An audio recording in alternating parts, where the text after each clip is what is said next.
Hello, hello, everybody. This is Mrs. Ellsworth. Well, the last time we met, I guess we didn't really meet. It's just me giving a video and you guys asking questions and I answer it. But for some reason, I always want to say last time we met. I digress. Let's move on. The last time I recorded a video, it was about the measures of central tendency. It was about all those middle measurements, mean, median, mode, that were so important. So like today, they're going to say what the average temperature of May 8th is. And so we can make a comparison to see, how that is. Lots of those things, they always talk about the average of this, the median of that, the median income. The median income. Anyway, those things are measures of central tendency. Measures of variation is talking about how much does it change? Pretty much from the center. Anyway, so let's go ahead and look at some of these because you know a lot of these already. Okay, this one here is asking for the range. So what is the range? That is usually the largest minus the smallest, isn't it? Okay, what is the median? The upper quartiles and the lower quartiles. Well, we know what the median is from the last one, but the upper quartile, excuse me, I got one for that. The median is the middle, okay? The upper quartile is the middle of the upper half. After you slice it in half with that median, okay, after you slice it in half with this, that upper quartile is the middle of the top half. And guess what the lower quartile is? That's right, it's the middle of the bottom half. Okay, and I'm going to go over these, so don't worry about it. So what do you think would be the interquartile range? Okay, that's going to be the difference between this upper quartile and the lower quartile. We'll subtract those two numbers and we'll figure out what the range is. And I bet that you're thinking like, hey, we've heard these terms before. We've heard these terms, not this one yet, but we've heard these other ones while we were talking about whisker box plots before, or box and whisker plots. Okay? Anyway, so we've heard of these. Outliers, you know what that is also. That's when you've got a number that is so far off from the center, it's way out of whack out of all of them. Okay, so let's go ahead and look at number 2. Okay? I'm going to bring this data all over here. And this data all over here. So I've got some numbers here to help us. Okay. The heights of several types of palm trees in feet are 40, 25, 15, 22, 50, and 30. The heights of several types of pine trees in feet are 60, 75, 45, 80, 75, and 70. Compare and contrast the measures of variation of both kinds of trees. Well, let's go ahead. What do you always have to do when you're looking for a median? You got to put them in order. So I see a 15.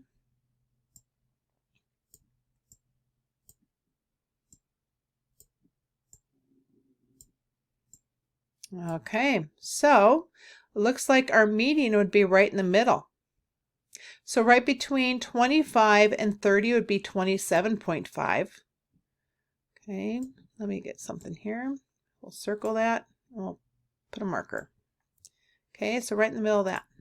Okay, so if we're going to compare and contrast, we could say, well, the median of this one is 27.5. Let's look at the pine trees. Okay, what's our lowest one here? Is a 45, a 60, a 75, a 70, 75, 75, and 80. So it looks like that our median score is right here again too, because we've got the same number of pieces of data. There we go, I got one all stuck together. Okay, so there we've got our two different medians, 27.5 and 72.5. So the pine tree is much taller than the palm tree. As usual, they with a median type of measurement. Okay, so then let's also do something else here. Let's look for our lower quartile and our upper quartile. Okay, so for our lower quartiles of each one, we just need to look at the bottom 3. We do not include, even if we had 7 numbers here. Okay, we would not include our median. We would look at all the other numbers lower than it. So of these three, 22 is our middle one. Okay, so there's our lower quartile. Okay, of these three numbers, we've got 40 for our upper quartile. And for the pine trees, our lower quartile is going to be 60. And our upper quartile is going to be 75. So, how should we start to think about what these are? Okay, we've got also some quartile ranges that we could figure out. So what are they looking for again? They are looking for our median. They are looking for our upper and quartile. And I forgot the range also. They're looking for the range. It doesn't say range in there. They're looking for the upper quartile and the lower quartile, and they're also looking for their interquartile range. Okay, so let's go ahead and figure out some more things. What I'd like you to do now is I'd like you to figure out the range of each one of them. And I'd like you to figure out the interquartile range of each one of them. So pause this for a minute and let's look at that. Okay, well, let's go ahead and look at it. So we've got the median of the palm trees. Excuse me, here we go. We've got the median of the palm trees. We figured that out. Okay, so we're going to make a comparison there. Okay, we've got the upper quartile, that's 40. In this case, 75. We've got the lower quartile, 60 and 22. Okay, the quartile range, so that is going to be subtracting these two, so that will be 18. And the difference these two will be 15, so the quartile range is pretty close. Oopsie daisy. Do you remember from Whisker Box Plots that the quartile range is really 50% of where everything is at? So you can realize that everything else is on the outside of that area. Okay, now the range was pretty interesting, wasn't it? It was 50 minus 15, so that'd be 35. And the range in the pine trees would be 35 also, 80 minus 45. So when you make a compare and contrast of this, you could talk about how that all these values are really lower than the pine tree values. So you could talk about that. Both sets of data have the same ranges. They have close quartiles, don't they? Because they're only just a few off. You could also go and write about how even though their data is very different, the pine trees are much larger than the palm trees, they still had about the same range. Okay, so that's what this whole unit is about. But look at this. This problem has got 10 points of answers on it. I'm not going to give you a 60-point worksheet here. So I will ask you to do all these, and then I may only ask for 2 or 3 of these values here at random so that you would go and calculate them and you'd know how to do them. And then I would maybe 3 or 4 for each problem or else something like that.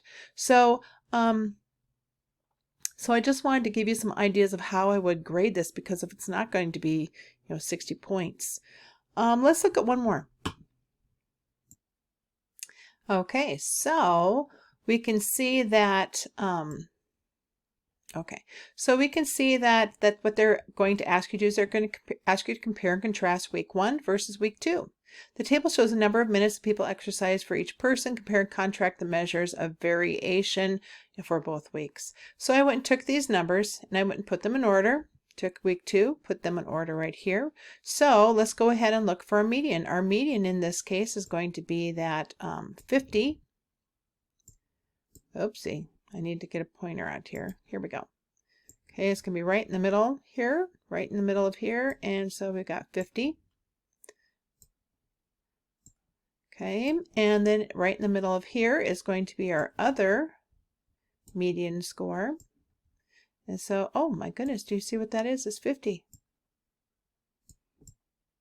Okay, so let's go ahead and find our median. Lower quartile is the lower, it's kind of like the median of the bottom half. The median of the top half then would be 60. Okay, and again, the median of the bottom half down here would be 35, and it would be 60. I'm seeing some repetition here. So when we do a compare and contrast, I'm noticing that we're going to be able to say that both of them have the same median score, both of them have the same upper quartile, but they have a different lower quartile. Okay.